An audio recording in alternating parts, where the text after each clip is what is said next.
What's up, you knuckleheads? It's Josh here, and today we are starting coverage of Worlds 2022. That's right, League of Legends' biggest championship of the year is starting this week, and we are here to talk all about it, starting with ranking every single player attending Worlds in each of the positions. If you're familiar with this channel, you know that I've done player rankings for the LCS and MSI. It's going to be basically the exact same formula, grading players based on their production all season, giving a slight advantage to the ratings of players in the higher leagues and a disadvantage to the players in the lower leagues. Basically, the principle being, if you're a really good player in a lower league, that's considered to be about average if you're in, say, one of the big four leagues. This time I'm going to be breaking the players into 5 distinct tiers, and then the top 3 will be in their own tier themselves. There's the thanks for coming tier, which is going to be all minor region players, ones that are probably not expected to do incredibly well. Next will be the passable players. These are pretty good players from those lower league teams, or really bad players from like the LCS, VCS, or PCS. The third tier will be the solid tier. This is going to be middle of the road players from like the LCS, LEC, VCS, and PCS, as well as some superstar players from those minor regions. The fourth tier will be the exceptional tier. These are going to be probably superstars from those middle tier regions like the LCS, Vietnam, and Southeast Asia, along with good to very good players from the LEC and some average players from the upper leagues like LCK and LPL. Then there's going to be the elite tier, which is probably going to be the very best of the mid-tier regions, as well as really good players from those top tier regions. And then, of course, the top 3, you can already guess these are probably all going to be LCK, LPL players. And I'm going to be doing these for every single position, so if you want to keep up with these and see how I rank all the other positions, make sure to click the subscribe button. Let's get right into it with bottom tier players.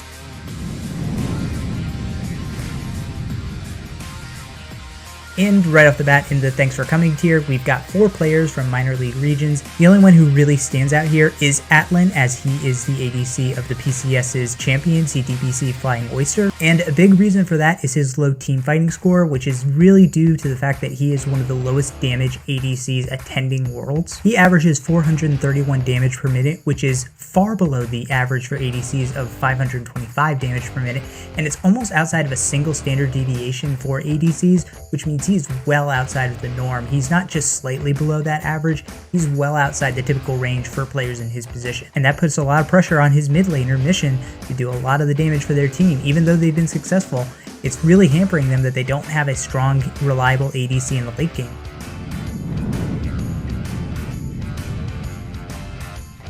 Then in the solid but unimpressive ADC tier, no surprise, we have 2 veterans of the minor regions, Istanbul Wildcats Holy Phoenix and Detonation Focus Me's Utapom. Both players with a lot of international experience who have proven to be very solid contributors, but as we've also kind of seen on the international stage, not players who really elevate their game to stand toe-to-toe with any of the even good players in the upper regions. They'll perform fine in the play-ins, I imagine, but if their teams actually manage to advance to the main event, I don't see them standing toe-to-toe with any of the big boys from even the middle tier regions.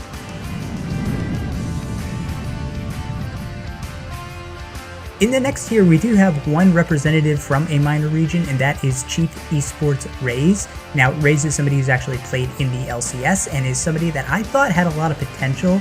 He didn't do too well when he was on Immortals, but he has continued to perform very well in the LCO. You also have both representatives from the VCS, Shogun of Saigon Buffalo and Style of Gigabyte Marines Esports, Beyond Gaming's Wacko, who I think is a pretty underrated player, and all 3 AD carries from the LCS. Now, I didn't give Cowrie a rating because, quite frankly, he hasn't played enough professional games this year to really get a confident evaluation of him, but I placed him where I would have placed Danny, which is in this tier. You also have FBI and Berserker, and I know a lot of people are going to shit on me for not having a lot of confidence in Berserker. I think he had a very, very good summer and a very good summer playoffs, but in terms of his performance earlier in the year, it really did weigh him down, and I can't for sure say whether it's just he has massively improved and he and Sven have a lot of chemistry, or if just the meta has changed and kind of favors him and maybe he'll get figured out. I lean towards the former, but just based on what he has done over the course of the year, I can't rate him much higher than I did right now. Even though I do have a lot of hope that he can develop into an elite LCS player and maybe even a low tier LCK or LPL level player.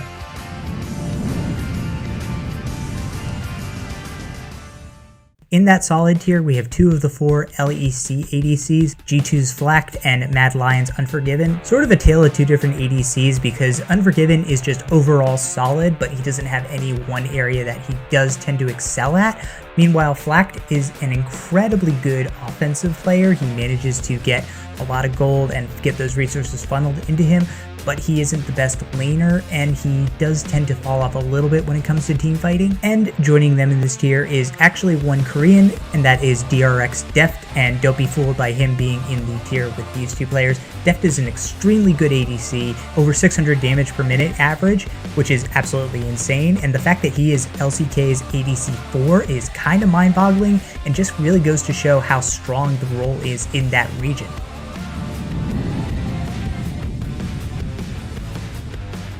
Then we get to the elite tier, which is where we have the remaining 2 LEC players. At the bottom is Comp. I think he has been exceptional for Rogue, and he has really stepped up from his form that he had last year on Vitality. He's been much better with this team, and I think that's a team overall that just caters a lot to their ADC, kind of like we saw with Hansama leaving Rogue and not being as good. And then at the very top of this tier, we have Upset, who I think is the best Western ADC, not just at Worlds, but in the world.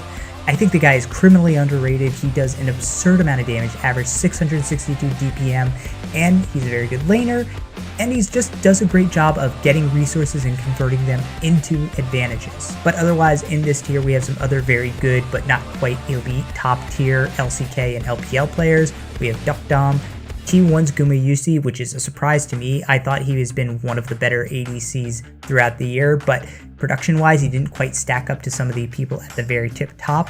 You have Hope and JackeyLove of the LPL. Both are very, very good AD carries, and they're liable to pop off at any moment, but they just kind of fall below the very top tier ADCs, who we'll get into right now.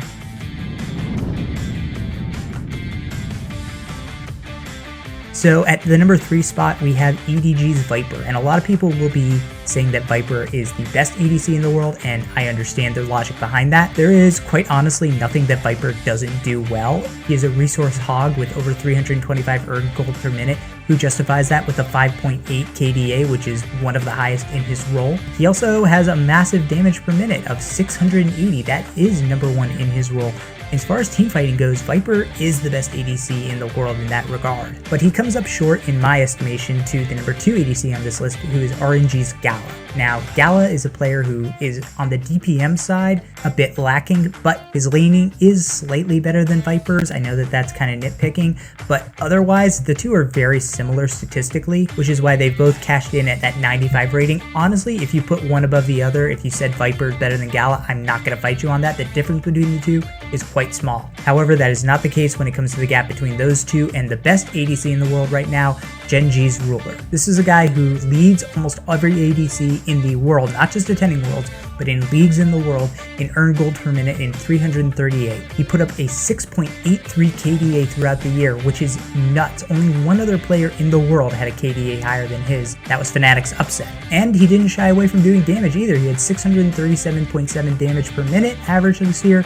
He's also a very good laner. The guy has been an absolute monster playing against some of the best ADCs in the world, like Gumayusi and Duckdom. In fact, his quote-unquote weakest category is his laning, where he is actually still a better laner than most. He averages a 414 gold plus experience difference at 15 minutes, which is not the highest of every ADC, but it's still incredibly good. The fact of the matter is, Ruler has just proven that he is an absolute beast. Gen.G is a beast in large part because of him and Jovi, and in a meta like this, where having a good ADC and being able to scale late and get a lot of damage out of those players, having a guy like Ruler who can output a lot of damage, doesn't die, and gets those resources early and converts them into advantages is just so important. So there you have it. That's the complete rating and ranking of every single ADC attending Worlds 2022. Guys, let me know what you think. Who do you think is the best ADC in the world? Who do you think I rated too high or too low? And be sure to stick around for the next position rating at Worlds, which is going to be the junglers. I'll see you next time, knuckleheads. Peace!